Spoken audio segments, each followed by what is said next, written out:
నమస్తే. India's largest digital media network Suman టీవీకి స్వాగతం. ప్రస్తుతం మనతో ఉన్నారు కామాఖ్య అమృత శోధన వ్యవస్థాపకురాలు వేణుశ్యామ మాతాజీ. అమ్మవారితో మాట్లాడదాం. అమ్మ నమస్తే. అమ్మ పంచపూజలు అంటూ ఉంటారు. అసలు పంచపూజలు అంటే ఏంటి? ఈ పూజా విధానం ఎలా ఉంటుంది? పంచపూజలు అంటే ఏంటి అంటే గంధం, పుష్పం, ధూపం, దీపం, నైవేద్యం. ఇవి ఎందుకు చేస్తాము అని అంటే మనందరికీ తెలిసిన విషయం ఏమిటి అంటే పాంచభౌతీకరణమైనదే శరీరాన్ని పంచభూతాలతో నిర్మించారు అని. ఈ పంచభూతాల్లో గంధాన్ని ఎందుకు అంటే వీటికి ఎప్పుడు తృప్తి ఉండదుట. Gautam neuro care brain stroke, migraine, fits, brain and spine surgeries కి బెస్ట్ న్యూరో సర్జన్. ఈ లోపల ఉన్న వాడికి ఇవన్నీ ఆలోచనలు ఎలా ఉంటాయి? చిన్నవే.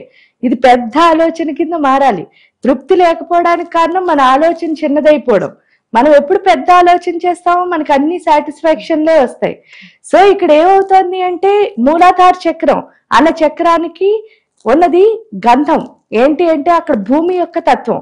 ఈ భూమి తత్వం నుంచి ఏంటి అంటే మనకి వాసనలు వస్తాయి. వాసన అంటే ఏంటి అంటే ఆలోచన. ఈ ఆలోచనలు ఏంటి అంటే ఎప్పుడు లిమిటెడ్ గా అంత స్వార్థమే. అన్ని నాకే కావాలి, నాదే, ఇది అది. ఎప్పుడైతే గంధాన్ని సమర్పించామో ఏమవుతుంది అంటే మన దగ్గర ఉన్న చెడ్డ వాసనలు అంటే తప్పుగా అని కాదు. ఏంటి అంటే చిన్ని లిమిటెడ్ ఆలోచనలు ఏవైతే ఉన్నాయో ఈ సుగంధం ఎప్పుడైనా సరే చూడండి, మురికి దగ్గరైనా సరే గంధ చెక్కని అంటే నిజమైన గంధం చెక్కని కనుక పెడితే ఆ మురికి వాసన కంటే ఈ గంధం వాసన చాలా గొప్పగా మనకి తెలుస్తుంది. అంటే అర్థం ఏమిటి అంటే ఆ గంధానికి ఉన్న గొప్పతనం అదనమాట. ఇక్కడ ఏం చేస్తుంది అంటే ఈ మురికి ఏదైతే ఉందో అంటే లిమిటెడ్ ఆలోచనలు వాటిని కాస్త ఈ గంధాన్ని ఎప్పుడైతే మనం ఆఫర్ చేసామో దాని ద్వారా ఏమవుతుంది అంటే అన్లిమిటెడ్ ఆలోచనలు. అంటే భూమి ఎంత బాగా వ్యాపించిందో అంత మంచి ఆలోచనలు వచ్చి ప్రతి దానికి మెయిన్ అక్కడ చిన్న ఆలోచనలు రావడానికి ఒకటే, మనకేంటంటే ఓర్పు చాలా తక్కువ. కరెక్ట్ అమ్మా. అంటే పేషెన్స్ అనేది ఉండదు. అసలు ఏదైనా సరే ఇమీడియట్ గా అయిపోవాలనుకుంటాం. ఈ గంధాన్ని సమర్పించాక అర్థమయ్యేది ఏంటి అంటే ఏది ఇమీడియట్ గా అవదు. దానికి ప్రకృతే ఉదాహరణ. మనం ఒక విత్తనం వేస్తాం, మొక్క ఇమీడియట్ గా రావట్లేదు కదా. ఒక మొక్కకి ఒక కాపు రావాలంటే ఇమీడియట్ గా రావట్లేదు. ఇదంతా అవడానికి ఒక 10 years 5 years ఏదో ఒక టైం పడుతుంది. సో ఆ టైం మాత్రం మనం వెయిట్ చేయాలి. అంటే మనం ఏదైనా ఒక పని చేస్తే రిజల్ట్ కోసం వెయిట్ చేస్తేనే రిజల్ట్ వస్తుంది తప్ప ఈ రోజే రిజల్ట్ కావాలంటే తెలియదు. అది గంధం మనకి తెలియజేస్తుంది. అందుకని గంధాన్ని అమ్మవారికి సమర్పిస్తున్నాం. అంటే భూమికి నా భూతత్వం బదులు అంటే నా మూలాధార చక్రానికి ఆధారంగా ఆ గంధాన్ని సమర్పించి అమ్మ నన్ను ఇలా మార్చు అని అడుగుతున్నాం అంతే.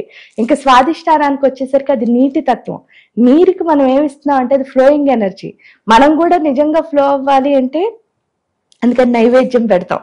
అంటే అమ్మవారికి నైవేద్యం పెట్టి ఏం చెప్తున్నా, ఆ నైవేద్యం కూడా ఏంటి అంటే నా హ్యాపీనెస్ నే నీకు ఇస్తున్నాను. మహా నైవేద్యం అంటే చాలా మంది ఏంటనుకుంటున్నారు, అన్నం వండి కూరలన్నీ పెట్టేసి దేవుడికి నైవేద్యం పెడితే అది మహా నైవేద్యం అన్న పదానికి అర్థం ఏమిటి అంటే మనస్సునే నైవేద్యంగా ఇవ్వడం. అంటే మన శరణాగతి, మన సరెండరెన్స్. అది మనకి ఇక్కడ ఏం తెలియచేస్తుంది అంటే నైవేద్యం.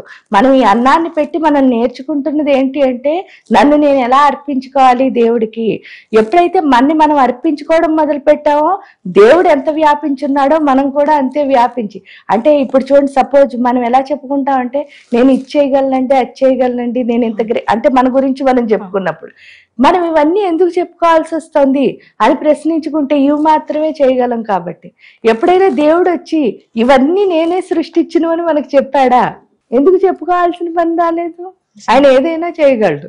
సో ఇక్కడ అంత ఫ్లెక్సిబుల్. అంటే వాటర్ చూడండి ఎలా ఫ్లో అవుతుందో అంత ఫ్లెక్సిబుల్ గా ఉండాలన్నమాట. అంటే ఏదైనా చేసేటట్టు. అంటే ఇలా ఉంటేనే నేను చేస్తాను, ఇదైతేనే నేను వెళ్తాను అని ఉండకూడదు. ఆ నైవేద్యం పెట్టి మనం కోరుకుంటున్నది అదనమాట. అంటే ఫ్లెక్సిబుల్ గా నేను అనుకున్న ప్రతి దాంట్లో అల్లుకుని వెళ్ళడం అంటారు చూసారా, దాన్నే లీడర్షిప్ క్వాలిటీస్ అనొచ్చు.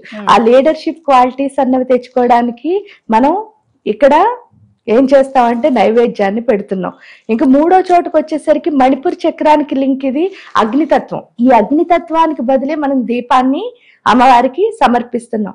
ఆ దీపం ఏమిటి అంటే దీపం పెట్టడం అంటే చాలా మంది నూనె వేసి ఒత్తి పెట్టి ఒక ఒత్తి ఎట్టాలా, నెయ్యి వేయాలా, ఇవన్నీ కాదు. అసలు ఏ ఒత్తిని వెలిగించాలి అంటే నాలో ఉన్న జ్ఞానం అనే జ్యోతిని వెలిగించాలి. ఆ జ్ఞాన జ్యోతిని వెలిగించాలి అంటే ఫస్ట్ నాలో పోవాల్సింది ఏంటి అంటే అహంకారము. ఎందుకంటే అహంకారం ఉన్నంతసేపు మీరేం చెప్తున్నా నాకేమనిపిస్తుంది, వినాలనిపించదు. అప్పుడు నేను ప్రతి దాంతోనూ డిస్కనెక్ట్ అయిపోతున్నాను. ఇక్కడ అగ్నికి దీపం పెట్టడానికి కారణం ఏంటంటే కనెక్షన్. లైట్ ఎప్పుడు చూడండి, దీపం అన్నది కనెక్ట్ చేస్తూ ఉంటుంది. అంటే అగ్ని ఒక చోట ముట్టుకుంది అనుకోండి, ఫర్ ఎగ్జాంపుల్, అది అలా ఏమవుతుంది, ఫైర్ కాల్చుకుంటూ అంతా అంటే దానికి కనెక్షన్ అనే లక్షణం ఉంది. ఆ కనెక్షన్ అనే లక్షణం ద్వారా నా నిజ స్వరూపాన్ని నాకు చూపిస్తుంది. అందుకే చూడండి, అగ్నిలో ఏది వేసినా సరే, వేసినప్పుడు పలానా వస్తువు అని తెలుసు, కానీ అది కాలిపోయిన తర్వాత అన్ని ఒకేలా మారితే అదేమిటంటే బూడిద. అంటే ఏ వస్తువు వేసారో ఎవరికీ తెలియదు, వేసినప్పుడు చూసిన వాడికి తప్ప. సో ఇక్కడ కూడా అంతే అనమాట. ఈ దీపం పెట్టడం ద్వారా ఏం నేర్చుకుంటున్నానంటే, నేను అన్న అహంకారాన్ని వదిలేసి నా స్వరూపం ఏమిటి అంటే ప్రకృతిలో ఉన్న ప్రతి ఒక్క దాంతోనూ కలవడం ద్వారా దాని నుంచి వచ్చే జ్ఞానశక్తిని మనం సంగ్రహించడమే దీపం పెట్టడం.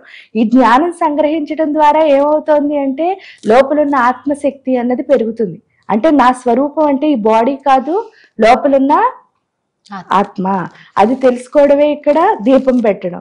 ధూప్ స్టిక్స్ వెలిగిస్తున్నాం, లేదంటే చక్కగా అగరబత్తులు వెలిగిస్తున్నాం.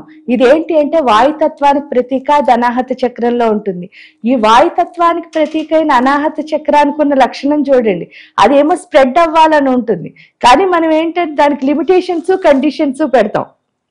అదేంటి అంటే ఇప్పుడు నేను ఎవరినైనా కౌగిలించుకోవాలంటే వాళ్ళని ఎంత దూరంలో ఉంచాలో అంత దూరంలో ఉంచుతున్నాను అనుకుని మనం హ్యాపీ ఫీల్ అవుతాం. కానీ ఇక్కడ ఎవరిని ఎంత దూరంలో ఉంచకూడదు, ఎందుకంటే నువ్వు నేను ఒకటే. ఎందుకంటే ఇందులో ఉన్న ప్రాణం మీలో ఉన్న ప్రాణం ఒకటా కాదా? ఒకటే కదా.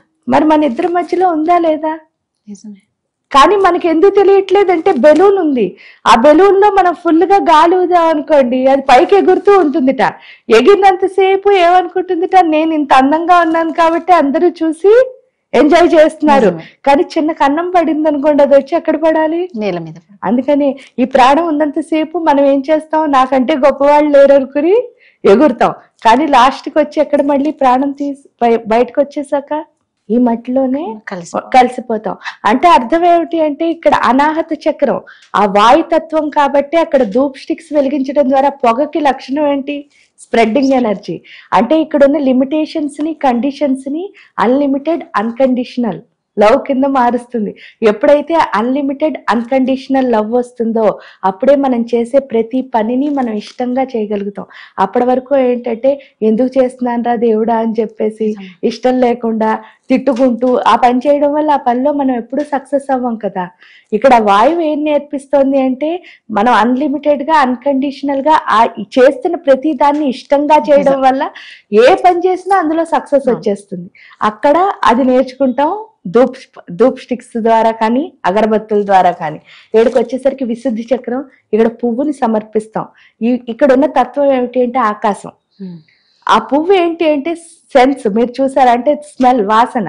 ఈ సెన్స్ ద్వారా ఏమవుతుంది అని అనేసరి చూడండి, భూమి దగ్గరికి వచ్చేసరికి స్మెల్లే ఉంది.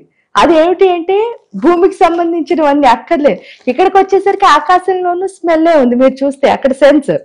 ఇదేం నేర్పిస్తుంది అని అంటే ఆకాశాన్ని మీరు ఎప్పుడైనా చూస్తే చాలా నిశ్శబ్దం, చాలా శూన్యం, అక్కడే ఉండదు. ఇక్కడ కూడా అంతే. ఈ కంఠంలో ఏమీ ఉండకుండా ఉంటే దేవుడు ఏం రాస్తాడు అంటే అప్పటికప్పుడు వచ్చి కమ్యూనికేషన్. అంటే దానికి ప్లానింగ్ ఉండదు, రాసుకోవడం ఉండదు, పేపర్లు ఉండవు, ఏమి ఉండవు. మీలోంచి వచ్చి ఫ్లో ఎప్పుడు ఎంత బాగుంటుంది. మీరు ఏదైనా ఎవరో చెప్తుంది చెప్పాలనుకోండి, మీరు బాగా చెప్పగలరా? లేదు. అదే మీరు చెప్పాలనుకున్నది చెప్తే కరెక్ట్ గా అన్ని వర్డ్స్ బాగా వస్తాయి, కాన్ఫిడెంట్ గా చెప్తారు, కమాండ్ తో చెప్తారు, ఇష్టంగా చెప్తారు. దాని తోడు మీకేమవుతుంది, ఎంజాయ్ చేస్తూ చెప్తారు. ఆ ఎంజాయ్మెంట్ అన్నది వస్తుంది. ఆ ఫ్లవర్ ఎప్పుడైనా మీరు ఫ్లవర్స్ ని చూస్తే ఎంజాయ్మెంటే కదా. అక్కడ నేర్చుకునేది ఏంటంటే ఆ ఎంజాయ్ ఎప్పుడైతే కంఠంలో వచ్చిందో మనం చెప్పిన ప్రతి కమ్యూనికేషన్ అందరికీ నచ్చుతుంది. అంతే. ఆ ఎంజాయ్ చేస్తూ చెప్పాలన్నమాట. ఆ ఎంజాయ్ అంటే ఇక్కడ లలితా సహస్రం కూడా చెప్తుంది, ఇక్కడ కమ్యూనికేషన్ కి 4 రూల్స్. ఫస్ట్, నువ్వేం చెప్పాలనుకున్నావో అసలు ఫ్లో పోకుండా క్లారిటీగా చెప్పాలి. రెండోది ఏంటంటే నువ్వు చెప్పే దాని మీద నీకు కమాండ్ ఉండాలి. మూడోది ఏంటి అంటే నువ్వు చెప్తున్నది ఎప్పుడు ఇంకోళ్ళని ఇబ్బంది పెట్టేది అయ్యి ఉండకూడదు, అంటే ప్రేమగా చెప్పాలి. నాలుగోది ఏంటి అంటే చెప్పిన దాన్ని ఎంజాయ్ చేయాలి. అంటే వాళ్ళు వింటున్నారా, వాళ్ళు ఎంజాయ్ చేస్తున్నారా అన్నది సెకండ్. ఫస్ట్ నువ్వు ఎంజాయ్ చేయాలి. అది చేస్తేనే అవతల వాళ్ళకి నచ్చుతుంది కమ్యూనికేషన్. ఇది ఫ్లవర్ మనకి నేర్పిస్తుంది. అందుకనే ఈ 5 పూజలు చేస్తాం అన్నమాట. చాలా చక్కగా చెప్పారమ్మా పంచ పూజల గురించి. ధన్యవాదాలు.